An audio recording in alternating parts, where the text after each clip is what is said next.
예! 수험생 여러분 반갑습니다.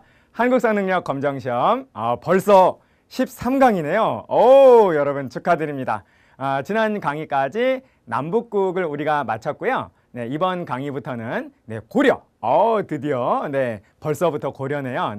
고려를 한번 들어가 보도록 하겠습니다. 이 고려는 아무리 강조해도 중요성이 지나치지 않다라는 그런 말씀을 드리겠어요. 자, 이번 강의부터 세 강에 걸쳐서 13, 14, 15강 이렇게 세 강에 걸쳐서 고려의 정치를 한번 공부해 보도록 하겠습니다.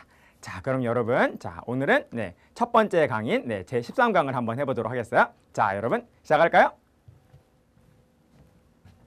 자, 여러분 제목은 고려의 건국과 통치체제의 정비가 되겠습니다. 여러분, 고려는 누가 건국을 했죠? 그렇습니다. 바로 왕건이죠. 태조 왕건. 그래서 일단 이 부분은 어떤 순서로 공부를 하시면 좋냐면요. 자, 제일 먼저 왕건이 왕이 될 때까지의 과정.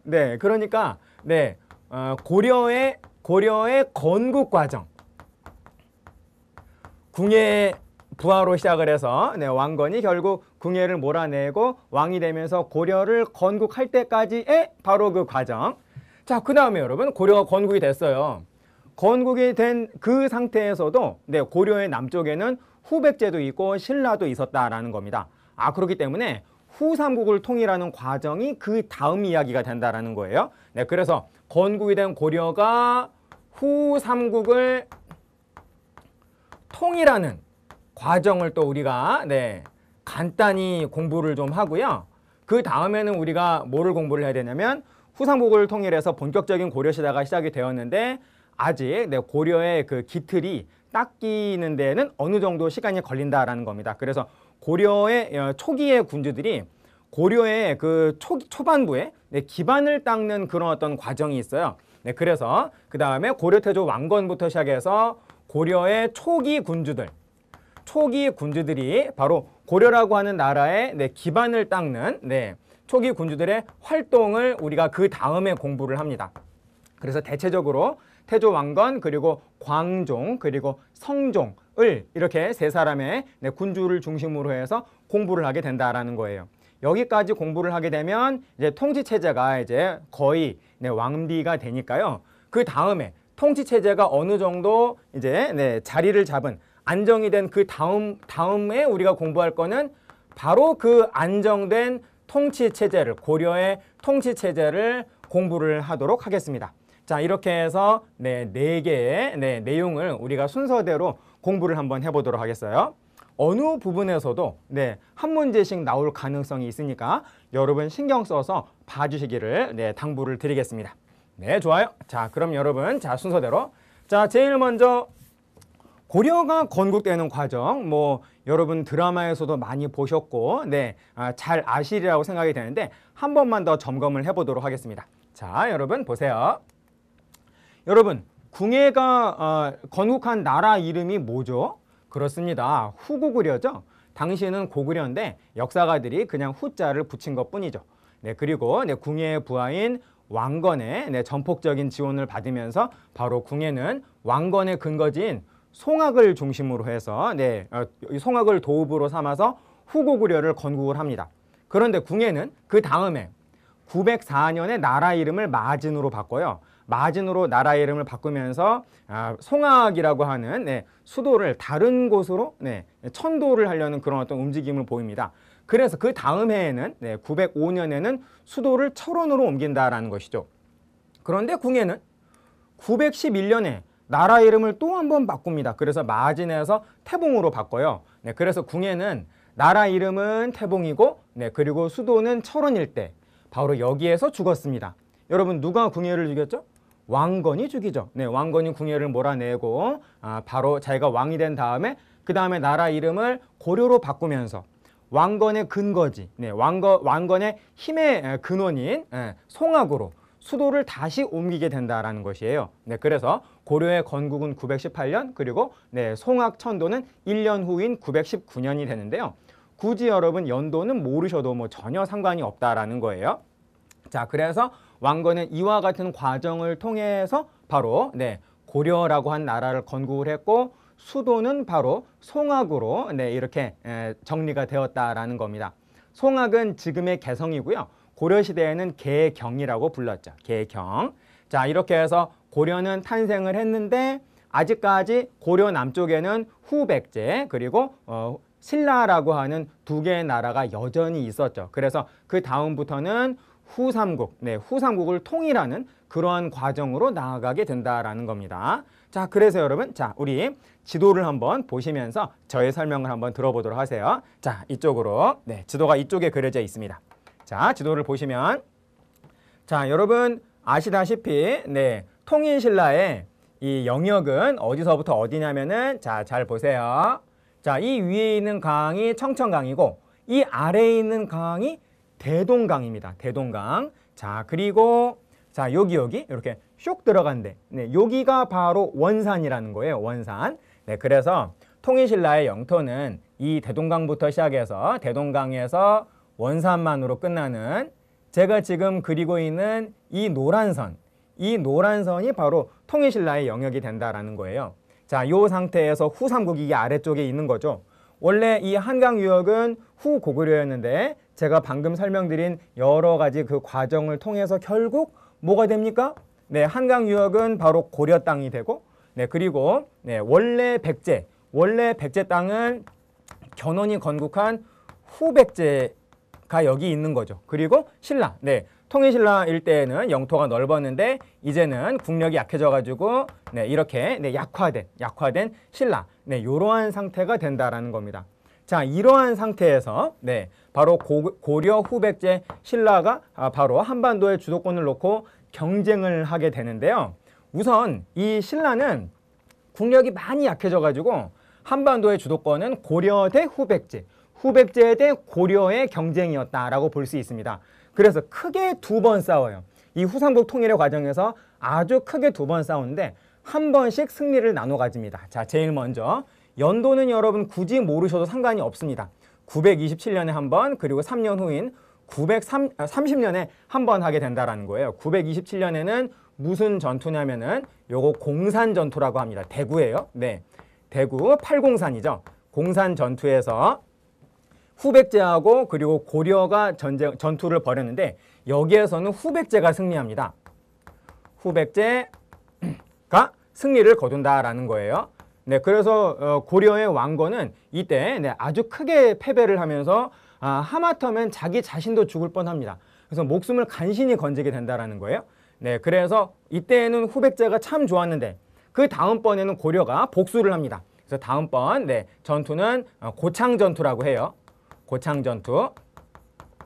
다음 전투인 고창전투에서는 누가 이기냐면 고려가 승리를 합니다. 고려가 승리를 해서 후백제한테 3년 전에 패배했던 네, 그런 어떤 패배를 서력을 하게 되는 것이죠. 자, 여러분 또 혹시 모르니까요. 여기 좀 기억을 해 주십시오.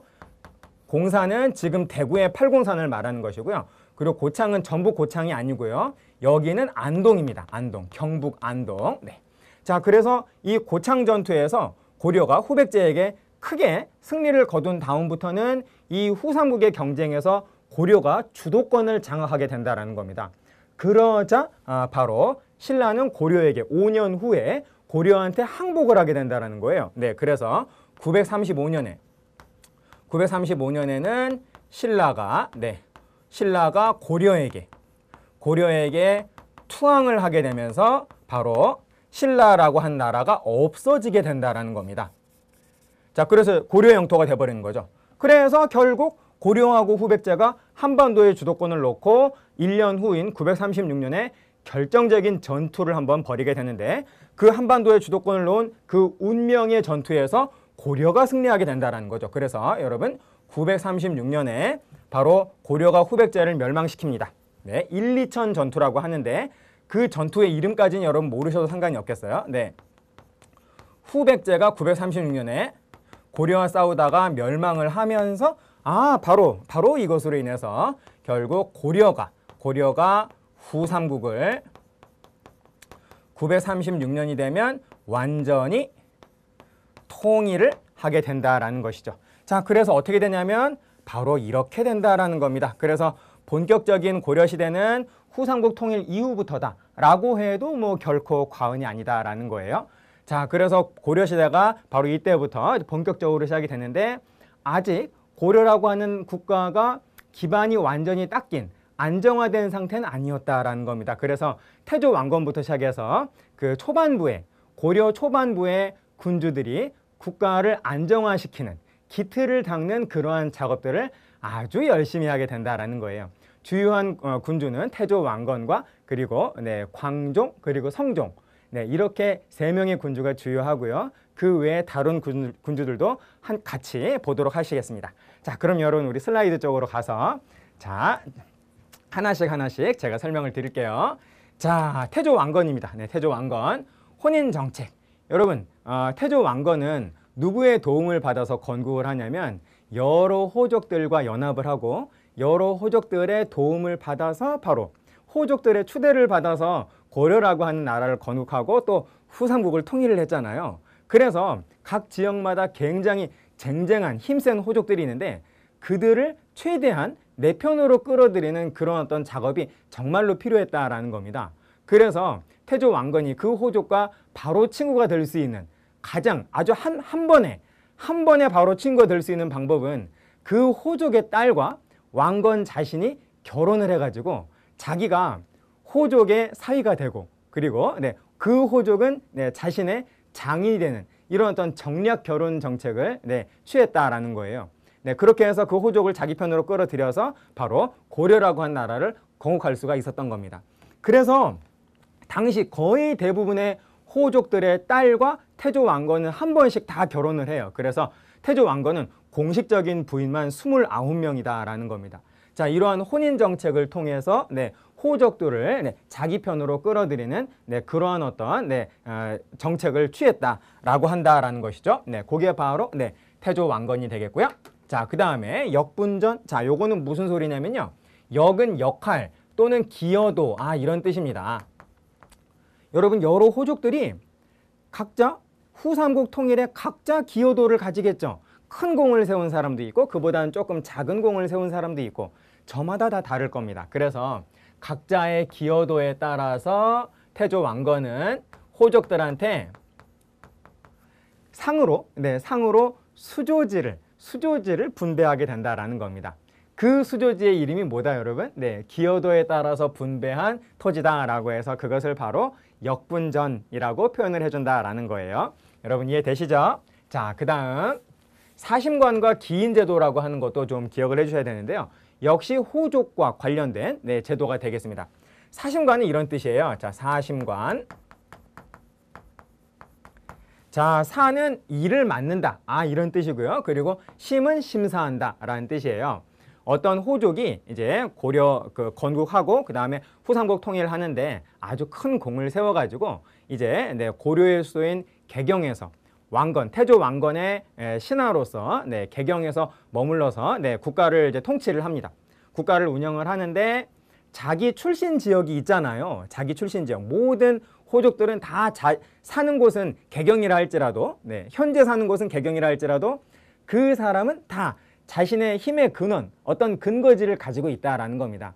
그래서 모든 호족들을 개경에 사는 호족들을 자기가 그 힘의 근원을 가지고 있는 자기 근거지에 사심관으로 임명을 하는 거예요. 사심관으로 임명을 해서 그 지역의 문제를 자기가 호족이 그냥 알아서 자치하게끔 하면서 뭔가 또 문제가 생겼을 때에는 그 호족한테 책임을 묻는 그러한 관리의 제도가 바로 사심관 제도가 된다라는 겁니다.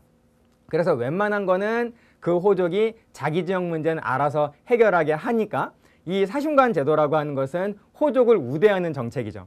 그리고 뭔가 거기에서 뭐 반란이 일어나거나 뭔가 이상한 일이 있을 때에는 그 호족한테 어떻게 된 거야? 그 지역 사심관 어떻게 된 거야? 라고 묻겠죠. 그래서 책임을 물을 수도 있을 겁니다. 그래서 사심관 제도라고 하는 것은 호족을 우대하면서 동시에 호족에게 호족을 견제하는 그러한 제도이기도 했다라는 것입니다. 그렇게 좀 이해를 해주시면 좋을 것 같고요. 자, 그 다음에 기인이라고 하는 것은 또 호족과 관련된 제도이긴 한데 이 기인 제도는 인질제도입니다. 인질제도.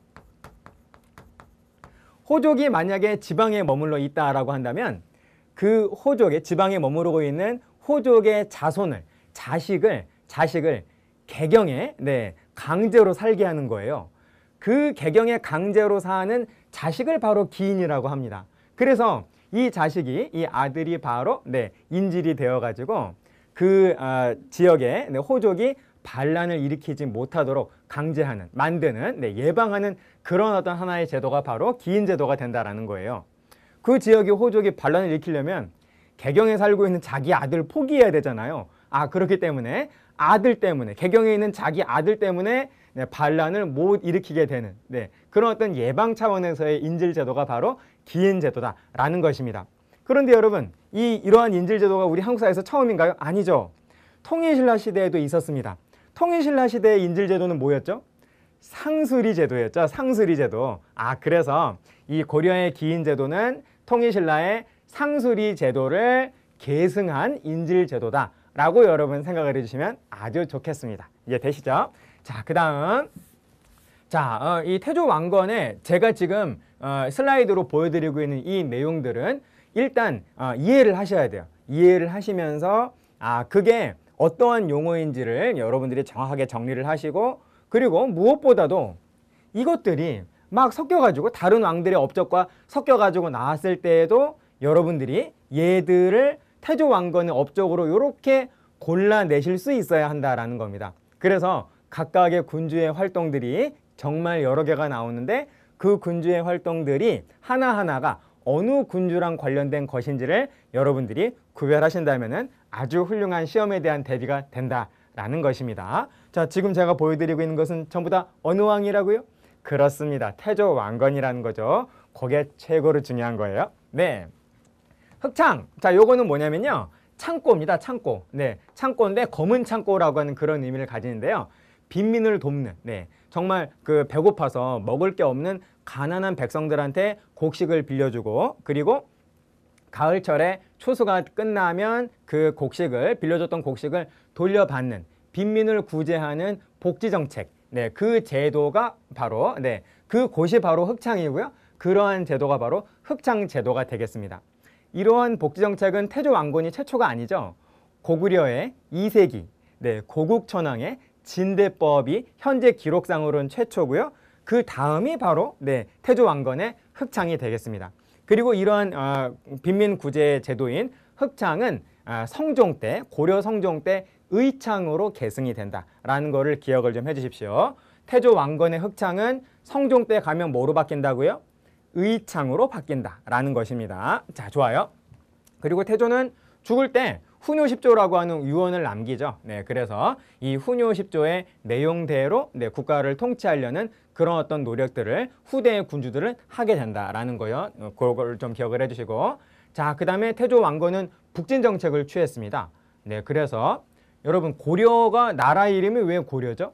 고구려를 계승한 나라다라고 하는 그러한 의미에서 나라 이름도 고려라고 했잖아요. 그래서 고구려의 옛 땅을 회복하려는 그러한 노력을 많이 하면서 북쪽으로 최대한 영토를 높이려고 합니다. 그게 바로 북진 정책이에요. 그래서 태조 왕건은 틀림없이 고구려의 계승 의식을 가지고 있었다라고 하는 거하고, 서경을 중시했다. 자, 서경은 평양을 말합니다. 서경은 어디라고요? 평양. 고려의 수도는 개경이고, 이 개경에서 봤을 때 평양은 북서쪽에 있거든요. 그래서 뭐 북서경 이렇게 이름을 붙일 수도 있겠지만은 북서경이라고 안 하고 서경이라고 했다라는 거죠. 그래서 서경. 여기는 평양이니까 고구려의 수도가 바로 평양이잖아요. 그래서 고구려의 옛 수도인 평양을 매우 중시했다라는 거. 자, 그리고 영토를 또 북진 정책을 해가지고 영토를 또 확장을 시킵니다. 영토를 잠시 후에 제가 보여드릴 거고요. 자, 그 다음에 반거란 정책. 이것은 무엇이냐? 여러분, 고려는 고구려를 계승한 국가죠. 그런데 그 이전에 고구려를 계승한 국가가 대조영에 의해서 국가가 건립이 되었지 않습니까? 고구려가 멸망한 지 정확히 30년 후인 698년에 고구려의 장군 대조영이 고구려를 계승한 나라를 만들잖아요. 그 나라 이름이 뭐죠? 발해죠. 그래서 고려의 입장에선 발해는 형제의 나라나 다름이 없었다라는 겁니다. 그래서 고려가 딱 건국이 되었을 때는 발해가 있었어요. 고려가 918년에 건국이 되잖아요. 그런데 발해는 8년 후인 926년에 멸망을 당하게 된다는 겁니다. 고려 건국 이후 8년 후에 고려의 형제국가인 발해가 멸망을 당하게 되는데 그 발해를 멸망시킨 나라가 어느 나라죠? 그렇습니다. 거란이라는 겁니다. 그래서 형제의 나라를 멸망시킨 이 거란에 대해서는 매우 적대적인 그런 어떤 태도를 취했다라는 겁니다. 여러분 이해되시죠? 그러므로 태조왕건은 고구려를 계승한 나라임을 자처하면서 북진 정책을 취했다라는 것만 여러분 잡고 계시면 이것들이 다 이해가 되시겠죠. 자, 그러면 하나만 더 보시겠습니다. 영토 확장. 다시 우리 지도로 가서 또 이러한 내용들이 또 지도로 또 나올 수 있으니까요. 우리 한능검은 또 지도가 굉장히 자주 나오지 않습니까? 그래서 잘 봐주셔야 돼요. 고려가 처음에 이렇게 건국이 되고 통일이 되었을 때에는 고려의 영토는 대동강에서 원산만까지였습니다. 자, 그런데 여러분 대동강 위에 있는 강이 뭐죠? 요거 612년에는 살수대첩으로 우리가 공부했잖아요. 살수. 여기가 청천강이죠. 청천강. 자, 한번 써보겠습니다. 청천강. 자, 청천강이고, 자, 그리고 여기 이렇게 쏙 들어간 데 있죠. 여기가 아래쪽은 원산만이고요. 요 위쪽은 영흥만이에요. 이렇게 온폭하게 이렇게 들어가는데 위쪽이 영흥만. 그래서 영토를 얼만큼 넓히냐면요. 청천강에서 영흥만까지 이렇게 영토를 태조왕건이 이만큼을 넓히게 된다라는 겁니다. 여러분 이해되시죠? 원래는 대동강에서 원산만까지였는데 태조왕건의 노력으로 인해서 영토를 청천강에서 영흥만까지. 책에 여러분 있으시죠? 요렇게 넓혔다라고 여러분 정리를 해주시면 되겠습니다. 그러면 태조왕건은 끝이에요. 자, 다시 우리 슬라이드로 가시겠습니다. 자, 그래서 여러분 태조왕건 이렇게 정리를 좀 해봤고요. 자, 다음. 자, 광종. 자, 광종인데요. 광종은 제가 암기법을 만들어 놨습니다. 이렇게 한번 외워보세요. 광종은 옛날에 왕이 아니라 과거에 공원의 노숙자였다. 그런데 어느 날 왕이 됐다. 이렇게 여러분 한번 외워보시면 정말 잘 이해가 되실 겁니다. 광종은 과거에 공원의 노숙자였다. 이렇게 한번 몇 번 입으로 이렇게 중얼중얼 해보시면은 금방 입에 착착 붙으면서 금방 잘 외워져요. 여러분, 광종은 그 통일신라 초기에 신문왕과 매우 닮은 점이 있습니다. 여러분, 신문왕 하면은 우리가 뭐를 딱 떠올리게 되죠? 전제 왕권을 강화한 통일신라 초기의 군주 아니겠습니까? 그래서 전제 왕권을 강화하는 과정에서 반대하는 진골 귀족들을 굉장히 많이 숙청했잖아요. 고려 광종도 딱 그래요.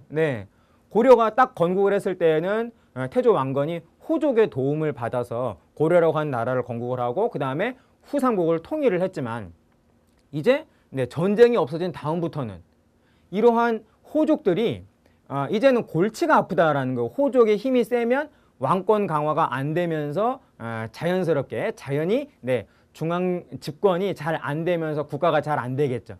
그래서 광종은 고려의 건국 세력이면서 동시에 굉장히 많은 공을 세운 이 호족들의 힘을 최대한 뺏으려고 하는 그러한 노력을 한 왕이 바로 광종이 되겠다라는 겁니다. 왕권을 아주 강화하기 위해서 호족들과 치열한 경쟁을 했고 그리고 승리합니다. 승리해서 호족들을 바로 숙청을 한 가장 고려의 역사에서 잔인한 왕이다라고 말할 수도 있는데요. 아무튼 여러분 왕권 강화를 위한 그런 어떤 운명이었을지도 모르겠습니다. 자, 그래서 광종의 모든 업적은 호족의 힘을 약화시켜서 왕권을 강화시키려고 하는 하나의 공통된 목적 하에 바로 광종의 주요한 업적들이 나오게 된다는 거예요. 자, 보시겠습니다, 여러분. 자, 과거는 과거제입니다. 우리 민족 최초로, 우리 한국 사회에서 최초로 과거제를 실시한 게 바로 고려시대고 그 왕이 바로 다름 아닌 광종이 된다는 거예요. 과거제를 실시한 게 바로 광종이 되겠다. 여러분, 과거제를 실시를 하면요, 그 전까지는 호족의 자손이 그냥 관직에 오를 수 있었는데 이제 과거제 이러한 공개경쟁 채용시험을 통해서 관직에 오르는 사람이 많아지면 많아진 만큼 호족의 자손이 그냥 관직에 오를 수 있는 그 범위는 당연히 좁아지겠죠. 그래서 호족을 견제할 수 있었다라는 겁니다. 자, 그 다음에 이 공은 뭐냐면 공복. 공복, 예. 공무원의 관복입니다. 네, 그래서 공복제를 네, 실시했다라는 거죠. 그래서 광종은 앞으로 나를 만나러 올 때에는 나와 만나서 나랑 회의를 할 때에는 내가 지정해주는 옷만 입고 와. 네, 내가 지정해주는 유니폼만 입고 와. 라고 했다라는 겁니다. 네, 그래서 네, 이 공복제를 실시를 해서 그 각각의 계급별로 네, 자, 단, 비, 녹의 각각의 색깔별로 네, 옷을 입게 했다라는 거예요. 자, 이렇게 해서 네, 관리들의 위계 질서를 강화하게 되면 가장 많은 네, 이익을 얻는 사람은 그 위계 질서의 정점에 있는 광종, 네, 바로 왕 자신이라는 것이죠. 네, 그래서 바로 이와 같은 네, 제도를 통해서 왕권을 강화하려고 했고요. 자, 그 다음에 이 원이라고 하는 좀 위쪽으로 올라가야 되는데요. 네, 칭제건원이라는 뜻입니다. 네, 자, 칭제는 무슨 말이냐면 황제라고 칭하였다. 자기 자신을 황제라고 칭하면서 원은 연호를 말해요. 연호를 세웠다라는 거죠. 독자적인 네, 황제 국가임을 자처하면서 자기 자신을 황제라 칭하면서 독자적인 연호를 썼다라는 거예요. 그래서 어떤 연호를 썼냐면 광덕 또는 준풍이라고 하는 네, 이러한 독자적인 연호를 썼습니다. 자, 그 다음에 이 노라고 하는 거는 노비안건법이에요. 노비안건법. 당시는 이 호족들이 노비를 너무나 많이 데리고 있었어요. 그래서 이 노비를 많이 데리고 있는 호족이 힘이 셌다라는 겁니다. 그래서 당시 호족의 그 권세는 노비의 숫자가 몇 명이냐에 따라서 네, 그 호족의 힘을 어느 정도 추측을 할 수가 있다라는 거예요. 그래서 어떤 그 호족은 노비가 1000명이고 어떤 호족은 노비가 500명이다라고 하면 1000명의 노비를 가진 호족의 힘이 500명 노비를 가진 호족보다 네, 힘이 2배 정도 셌다라고 볼 수가 있다라는 거예요. 그런데 당시 노비는 억울하게 노비된 사람들이 굉장히 많았다라는 겁니다. 안검이란 말은 검사예요. 검사.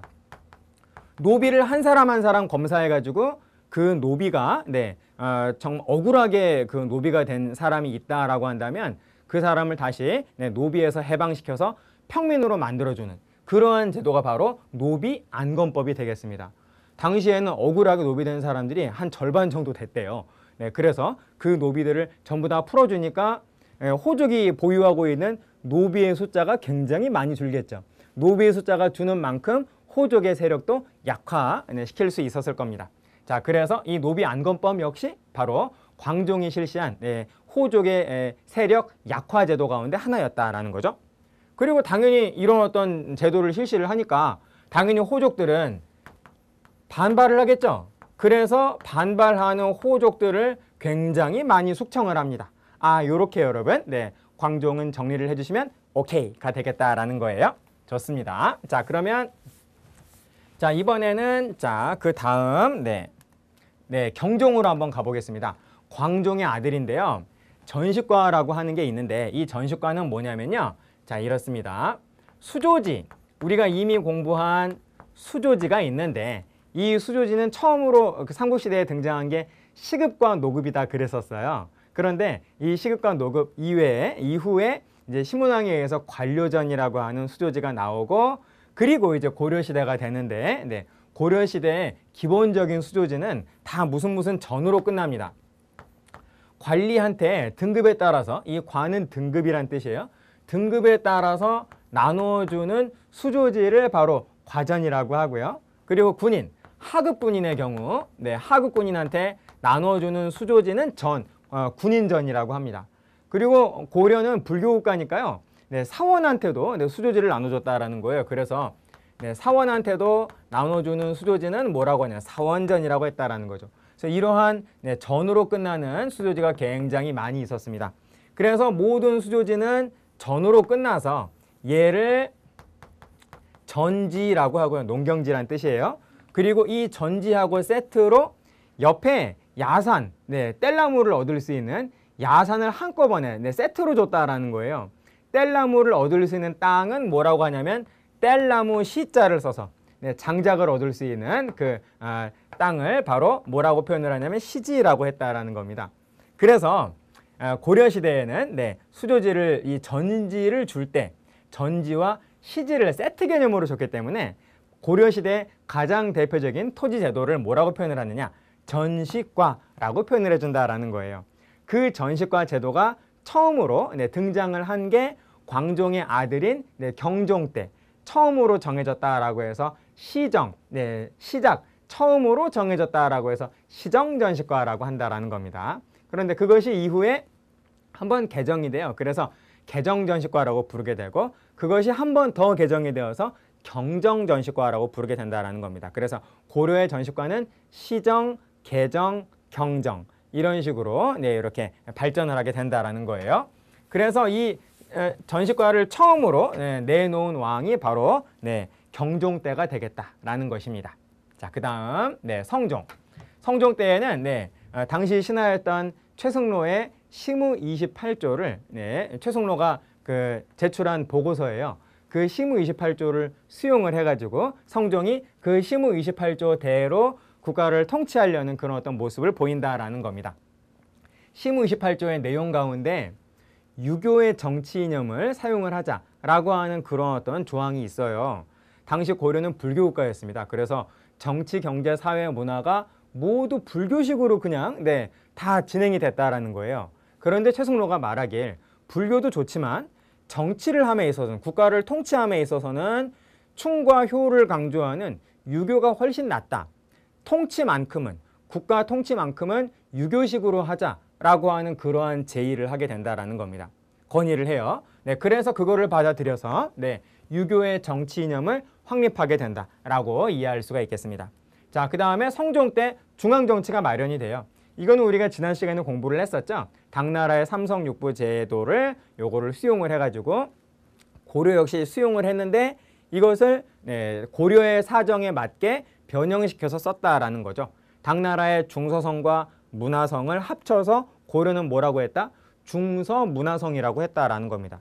중서문화성 그리고 상서성은 그대로 있고 상서성 아래에 각각의 분야별로 이 정책의 분야별로 6개의 부가 있어서 이것을 바로 육부라고 하지 않습니까? 그래서 당나라는 삼성육부인데 고려는 이성육부 체제. 이성육부 체제가 이때 정비가 됐을 당시의 왕이 바로 성종이에요. 그래서 성종이 죽은 다음에 바로 성종이라고 하는 이름을 붙이게 된다라는 겁니다. 바로 저와 같은 왕의 이름은 묘호라고 하는데요. 왕이 살고 있는 동안에는 왕이 살아있는 동안에는 왕의 이름이 없습니다. 그리고 왕이 죽은 다음에 신하들이 모여가지고 왕을 추모를 하면서 그 왕의 그 업적을 이렇게 정리하는 그런 그 실록을 만들면서 그 왕이 죽은 그 묘에다가 어떤 이름을 붙일까를 논의를 해요. 그래서 바로 그 왕의 이름을 그제서야 붙이게 된다라는 겁니다.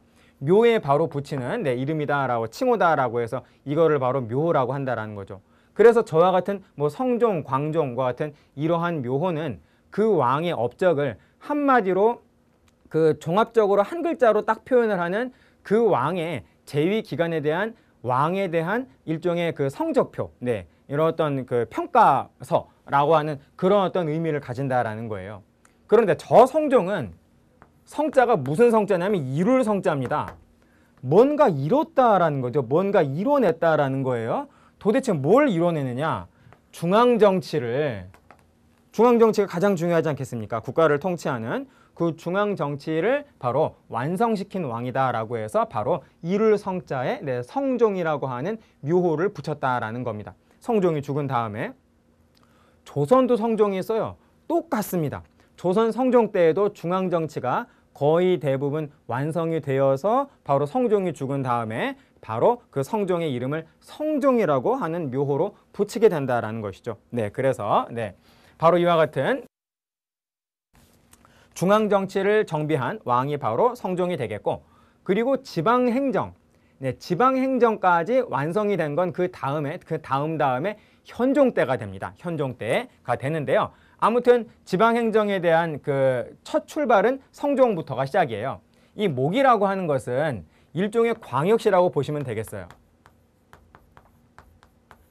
여러분, 통일신라의 광역시는 뭐였죠? 소경이었죠, 소경. 그런데 고려시대에는 광역시를 목이라고 부릅니다. 근데 성종 때에는 그 광역시의 광역시가 바로 12개가 있었다라는 거예요. 그래서 그 목이 12개다라고 해서 12목이라고 하는 이러한 그 12목을 설치를 하고 지방관을 각각 파견을 했습니다. 자, 그리고 아까 우리 공부한 태조 왕건의 빈민구제 기관 이름이 뭐였죠? 그렇습니다. 흑창이었죠. 흑창. 그리고 그것이 성종 때 의창으로 계승이 된다라고 여러분 생각을 해주시면 되겠어요. 네, 좋습니다. 자, 그럼 이번에는 현종으로 가겠습니다. 지방행정을 정비한 왕은 현종이다. 아까 방금 전에 보신 성종은 중앙정치, 통째로 중앙에서 개경에서 국가를 통치하는 그 통치 시스템을 완성을 한 왕은 성종이고, 그리고 그 이후에 지방행정, 전국을 잘 나눠가지고 각 지역을 잘 통치를 하는 지방행정을 정비한 왕은 현종이 되겠다라는 거죠. 전국을 어떤 식으로 나누었느냐? 경기, 오도, 양계. 이렇게 나누었다라는 거예요. 여러분, 자, 지도와 함께 제가 간략하게 설명을 드리도록 하겠습니다. 자, 보세요. 네. 자, 현종 때가 되면 결국 나중에는 이제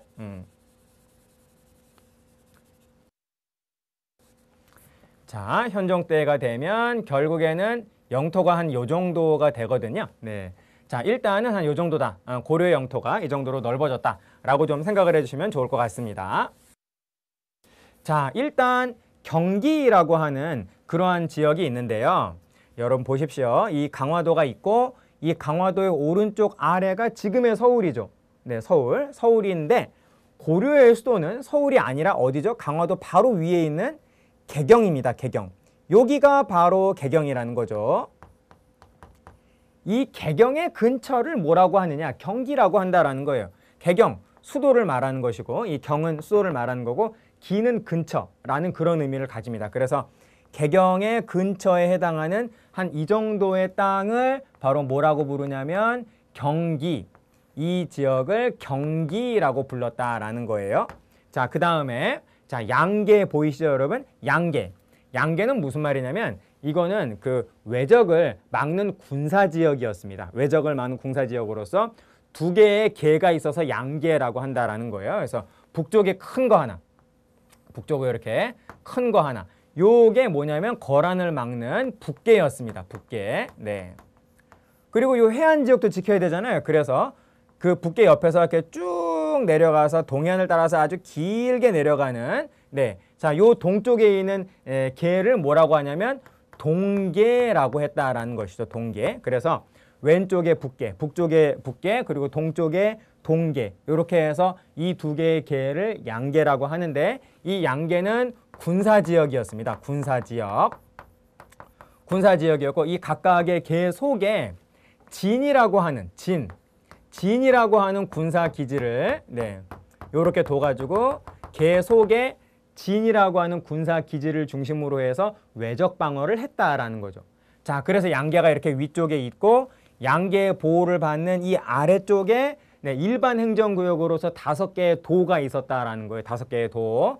자, 그게 뭐냐? 여기 황해도는 서해도라고 했습니다. 여러분 교재랑 같이 보세요. 네, 지도 보시면 여기 서해도, 자, 그리고 지금의 강원도 지역에 해당하는 양광도, 그리고 충청도 지역 교주도, 교주도, 그리고 충청도 지역에 해당하는 양광도, 그리고 전라도, 그리고 경상도, 이렇게 5개의 도, 5개의 도는 군사 지역이 아니라 일반 행정구역이었다라는 거예요. 요 5개의 도를 합쳐가지고 5도라고 하고 이거는 군사 지역이 아니라 일반 행정지역이었다. 자, 이런 식으로 해서 경기, 개경 근처 경기, 그리고 군사지역인 양계, 그리고 그 아래쪽에 일반 지역인 5도, 이런 식으로 지방행정을 정비한 왕은, 자, 여러분 다시 슬라이드로 가실까요? 자, 여러분 그 왕이 누구라고요? 그렇습니다. 현종이라는 거죠. 이렇게 좀 정리해 주세요. 좋습니다. 자, 그러면 여러분 이렇게 해서 각 초기 군주들의 활동을 받고 이제는 우리 뭐 할 거냐면요. 통치체제, 고려의 기본적인 통치체제를 한번 정리해 보도록 하겠습니다. 자, 이성육부제가 고려의 가장 기본적인 통치체제, 시스템이잖아요. 자, 이성은 일단 뭐다, 여러분? 자, 일단 당나라의 중서성과 문화성을 합쳐가지고 중서문화성이라고 하고, 그래서 하나의 성이 되는 거고, 그리고 이 중서문화성 옆에 또 상서성이 있습니다. 그리고 이 상서성 아래에 각 분야별로, 각 정책별로 6부가 존재한다라는 거죠.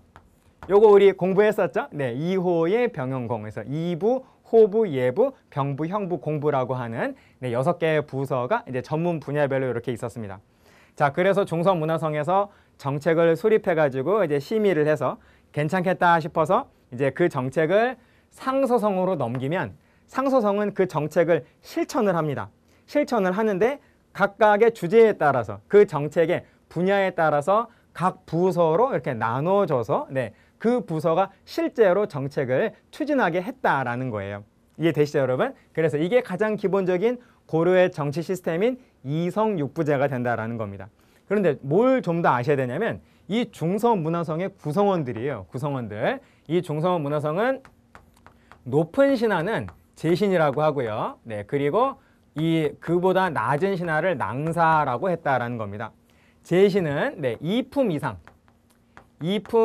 이상의 높은 신하가 제신이 되고, 낭사는 대체로 3품 이하의 이러한 관원이 바로 낭사가 되어가지고 제신은 뭐 가장 높은 왕 아래 가장 높은 그런 그 재상으로서 왕과 함께 국가를 운영하라는 그러한 인물들이었다라고 볼 수 있겠고요. 귀족 중에서도 가장 높은 귀족이죠. 그리고 낭사는 대체로 어떤 일을 했냐면요, 왕한테 충고하는 일을 했습니다. 왕한테 충고하는 거를 뭐라고 하냐면 간언이라고 해요. 이 간자가요, 높은 사람한테 뭔가를 충고한다라고 하는 그런 의미가 있어요. 그래서 이러한 간언을 하는 일을 맡은 게 바로 낭사다라고 여러분 기억을 해주시면 되겠습니다. 자, 그럼 여러분, 이성육부제 받고, 이성육부제 말고도 주요한 기관은 굉장히 많습니다. 이것도 여러분 굉장히 중요해요. 중추원도 매우 중요하다라는 겁니다. 중추원이 하는 일은 군사기밀, 군사기밀을 담당을 하고 또 왕명을 전달을 하는 그런 기구도 그런 어떤 기능도 했는데요. 중추원도 역시 구성원을 나눠볼 수가 있어요. 그래서 추밀과 중추원, 추밀과 그리고 승선, 요렇게 둘로 일단 나눠볼 수가 있는데, 아까 중서문화성을 제신과 낭사라고 했었죠. 그것처럼 중추원도 이렇게 추밀과 승선으로 나누는데 추밀이 보다도 높았습니다. 그래서 2품 이상의 고위직 관리가 추밀을 맡고, 그리고 승선은 대체로 3품이었어요. 그래서 여러분, 중추원이 하는 일은 군사기밀 왕명 전달이라고 하는데, 중추원의 모든 구성원들이 이거를 동시에 한 게 아니라요, 추밀이 군사기밀을 맡고, 그리고 승선이 왕명 전달의 일을 했다라는 겁니다. 여러분, 이 승이라고 하는 글자는요, 계승한다라고 할 때 쓰는 글자인데요, 높은 사람으로부터 어떤 명령을 받아서 그것을 실천한다라고 하는 그러한 의미를 가지는 글자입니다. 그래서 승자 들어가면은 국왕의 비서다라고 생각을 하셔도 아주 좋다라는 거죠. 그래서 고려시대에는 국왕의 비서 기능을 한 게 바로 승선이 되겠고요. 승선이 되겠고, 이것이 조선으로 가게 되면은 국왕의 비서기관 이름이 하나 생기죠.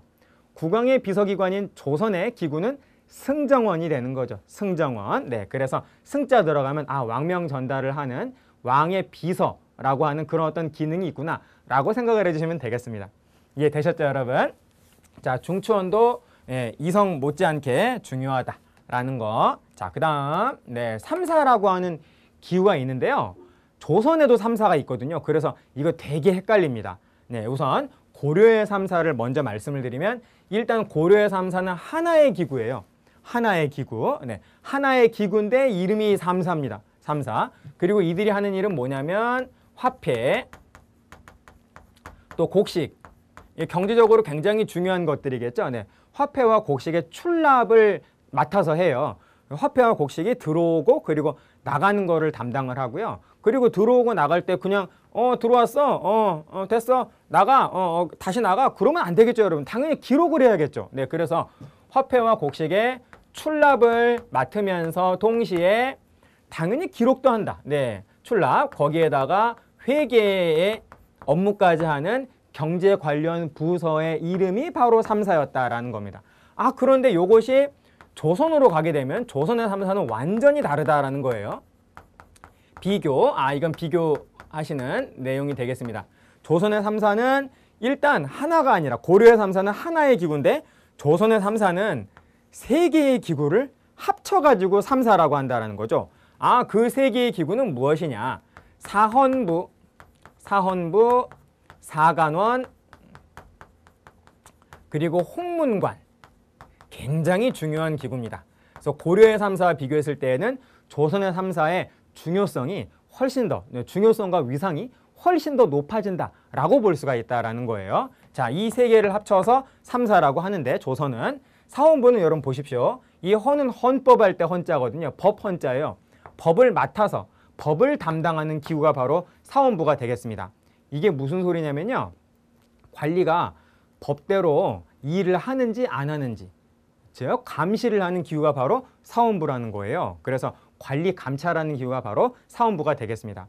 법을 위반해서 관리가 뭐 뇌물을 받는다거나 또 부정부패, 비리를 저지른다라고 하면은 바로 누구의 감시 대상이 된다? 사헌부의 감시 대상이 된다라는 거예요. 관리 감찰하는 그러한 기구가 바로 조선의 관리들을 감찰한다 이런 뜻이에요. 관리하고 감찰한다라는 게 아니고요.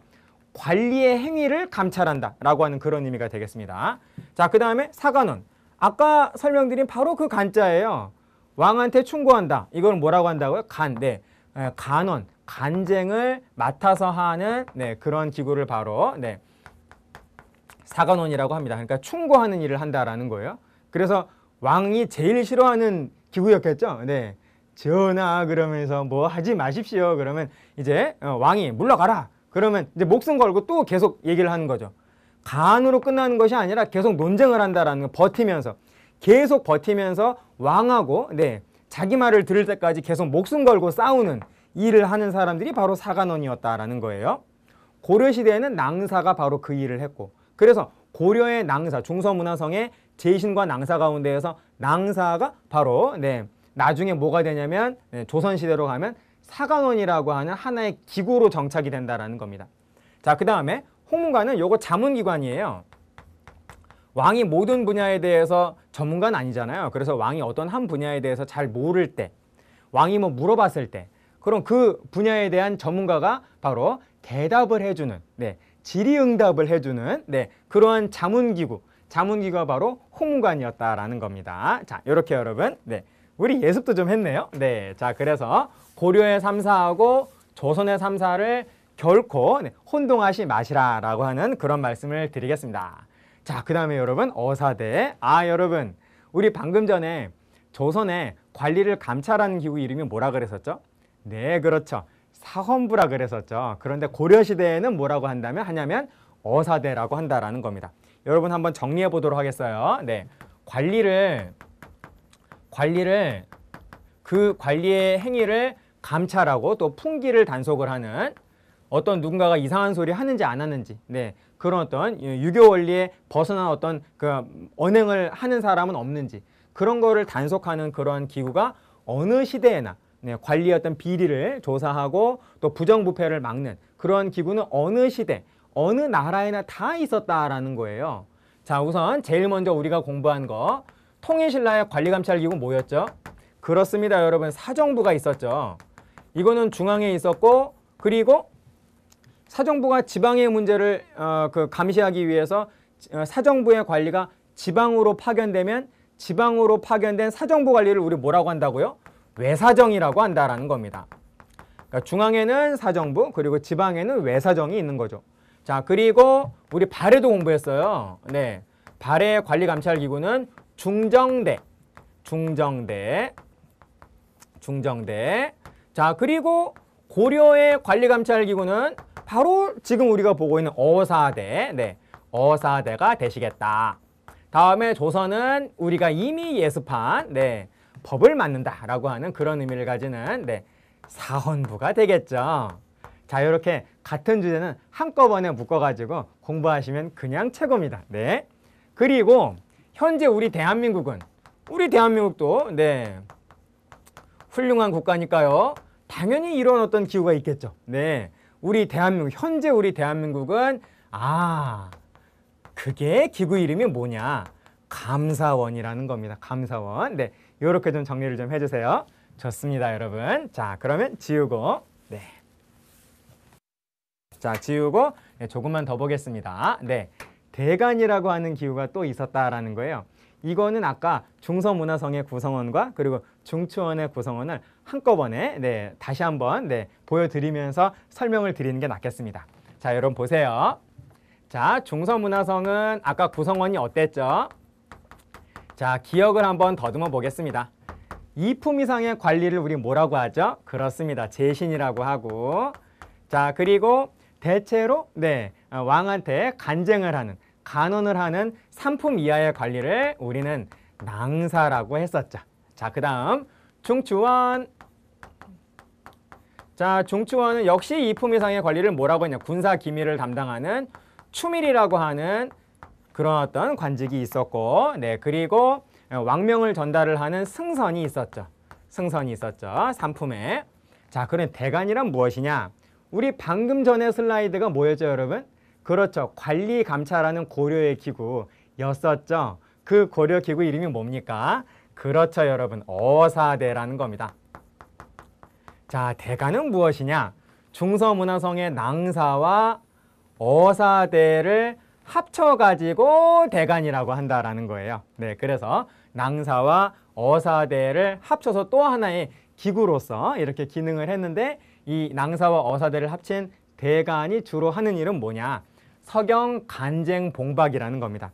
서경은 동의한다 이런 말이에요. 그래서 왕이 네, 어떤 관리를 임명을 한다거나 아무튼 왕이 어떤 명령에 대해서 왕이 어떤 정책에 대해서 동의하는 것을 바로 서경이라고 하고 간쟁은 여러분 낭사가 주로 하는 일이 간쟁이잖아요. 네, 그래서 바로 이들이 어사대의 관원들과 함께 네, 바로 간쟁을 했고요. 자, 그 다음에 봉박은 버티는 겁니다. 버틴다라는 그런 뜻이에요. 왕이 어떤 명령을 했는데 그 명령이 마음에 안 들어요. 네, 나의 기준으로는 잘못된 그런 어떤 정책이라고 생각이 된다라는 겁니다. 그러면 왕이 시켰음에도 불구하고 안 하고 버티는 거를 뭐라고 하냐면 봉박이라고 한다라는 겁니다. 여러분 이해되시나요? 어떤 선생님이 숙제를 주셨는데 내 생각엔 그 숙제가 마음에 안 들어. 그 숙제가 나의 공부에는 도움이 안 되는 것 같아. 그러면 숙제를 안 하는 거죠. 그거를 뭐라고 한다? 봉박이라고 한다라는 거죠. 네, 좋습니다. 또 대간도 또 꽤 네, 자주 나오니까요. 대간도 좀 기억을 좀 해주시고요. 자, 그 다음에 고려의 귀족회의, 네, 도병마사하고 식목도감이 있는데 이건 뭐냐?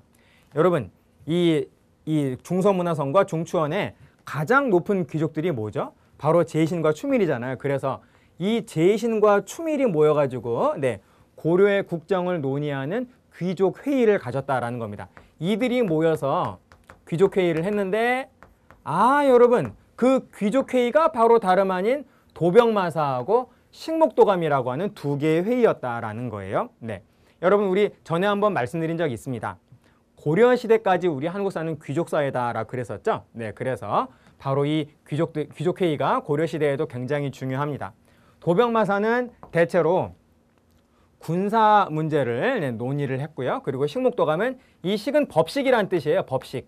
네, 어떤 그 제도란 그런 의미가 되겠습니다. 목도 목차란 뜻. 네, 그러니까 어떤 식목은 한마디로 규칙 또는 어떤 제도. 네, 이거를 네, 논의를 하는 그 기구를 바로 그 귀족회의를 식목도감이라고 했다라는 것이죠. 자, 여러분 이해되시죠? 좋습니다. 자,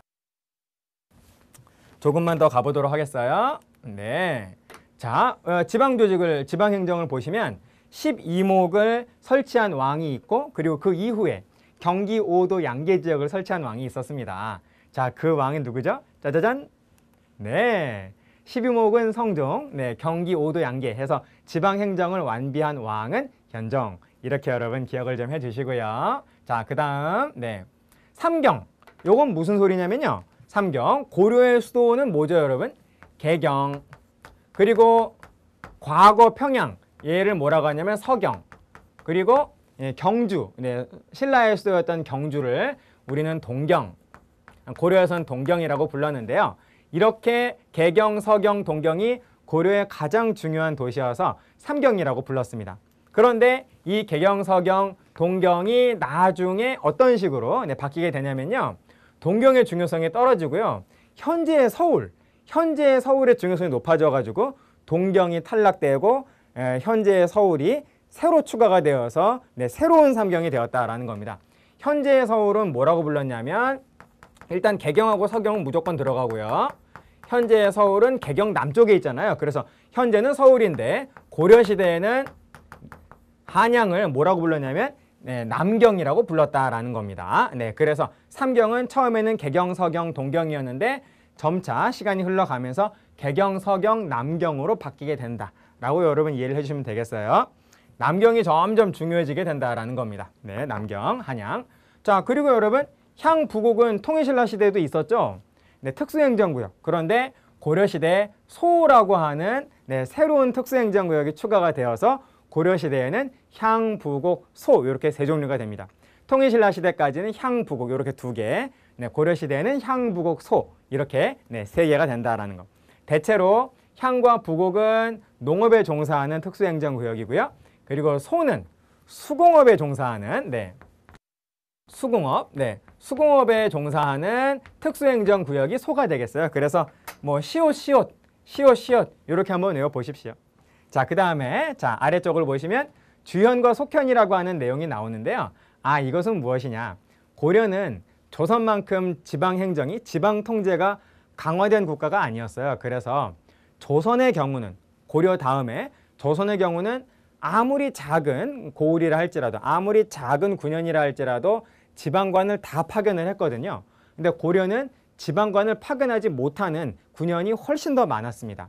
그래서 지방관을 파견을 하는 군현과 지방관이 없는 군현으로 두 종류로 나뉘어지게 되는데요. 지방관을 파견한 현은 뭐라고 하냐면 주현이라고 합니다. 주요한 현이다라고 해서. 그리고 지방관을 파견하지 못한 현, 그래서 주현에 속해 있는 현이라고 해서 그 지방관이 없는 현은 속현이라고 했다라는 거예요. 그래서 그 지역은 그 지역의 향리가 실질적으로 통치하게 됩니다. 자, 그래서 여러분 주현과 속현의 가장 중요한 차이점은 뭐죠? 지방관이 있느냐 없느냐라는 거예요.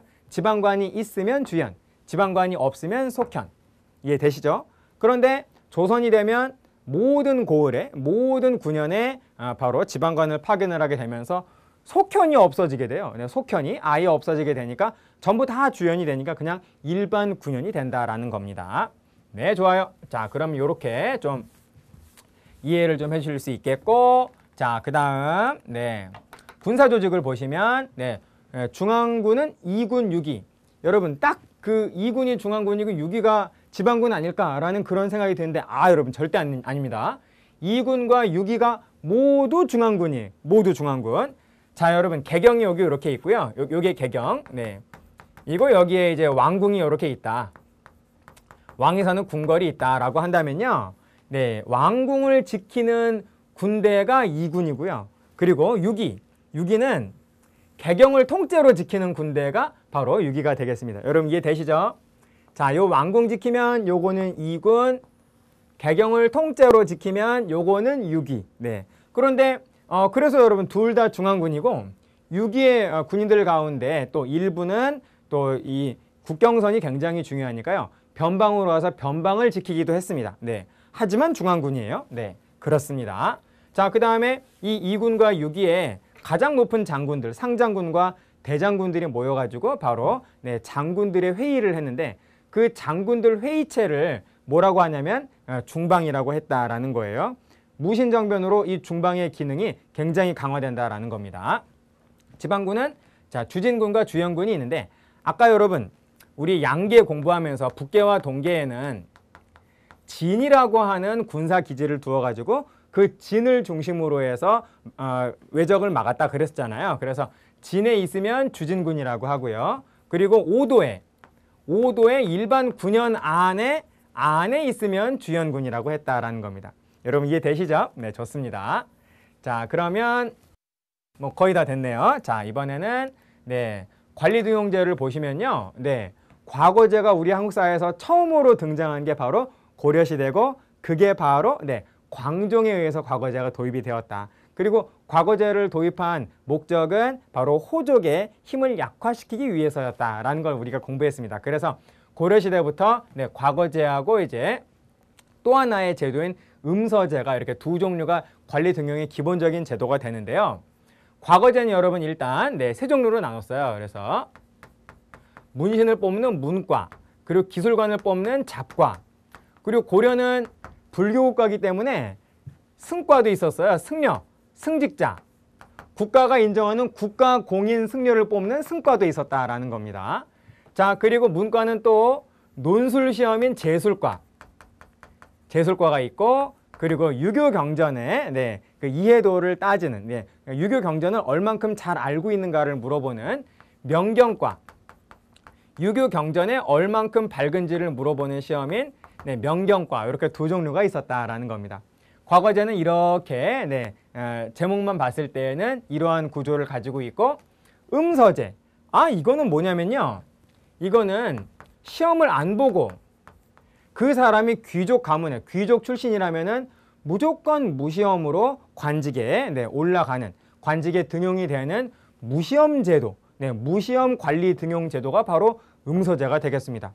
여러분, 지금은 도저히 이해 안 되지만은 고려시대는 귀족 사회잖아요. 그래서 귀족의 특권은 계속 세습이 됐거든요. 귀족이라고 하는 이유 하나만으로 관직에 오르고, 시험 안 보고 관직에 오르고 계속 승진을 할 수가 있었다라는 겁니다. 그게 바로 음서제다라는 거죠. 그래서 귀족의 하나의 특권 가운데 하나가 바로 음서제가 되겠고요. 그리고 귀족의 또 하나의 특권은, 요거는 정치적 특권이라고 볼 수 있겠습니다. 귀족의 정치적 특권은 음서제, 그리고 귀족의 경제적 특권은 수조지를 그냥 귀족이란 이유만으로 그냥 공짜로 받았어요. 수조지. 귀족에게 주는 수조지가 이름이 뭐냐? 공음전. 대체로 수조지는 사망시의 반납이 기본이거든요. 그러니까 세습이 안 되는 게 기본입니다. 세습이 안 되는 게 기본인데 이 공음전은 세습이 돼요. 귀족의 지위가 계속 세습이 되기 때문에 그 귀족이라는 지위 때문에 받는 공음전 또한 세습이 되었다라는 겁니다. 그래서 이 귀족은 정치적으로는 음서제, 경제적으로는 공음전이라고 하는 바로 이러한 두 가지를 가지고서 자신들의 부와 명예와 권력을 계속 세습할 수가 있었던 거죠. 자, 그런데 여러분, 과거제와 음서제 가운데에서 고려시대는 뭐가 더 중요했을까요? 뭐가 더 비중이 더 컸을까요? 음서제라는 겁니다. 여러분, 다시 한번, 고려시대는 우리 한국사는 어느 나라까지가 귀족사회라고요? 고려시대까지가 귀족사회가 되겠다라는 겁니다. 그래서 음서제의 비중이 훨씬 더 컸고요. 음서제를 통해서 관직에 오른 귀족 출신의 인물은 얼마든지 승진이 더 가능했어요. 그래서 훨씬 더 비중 있는 관리 등용 제도였다라고 말씀드릴 수 있다라는 겁니다. 자, 그래서 관리 등용까지 했네요. 여러분 정말 수고하셨습니다. 오늘은 꽤 좀 길었는데요. 이번 강의는 하지만 그만큼 또 중요한 내용, 이러한 내용들이, 알찬 내용들이 아주 많이 있었습니다. 여러분 잘 정리해서 꼭 여러분 것으로 만드시길 바라겠습니다. 정말 수고하셨습니다. 이번 강의는 여기까지 하겠습니다. 끝!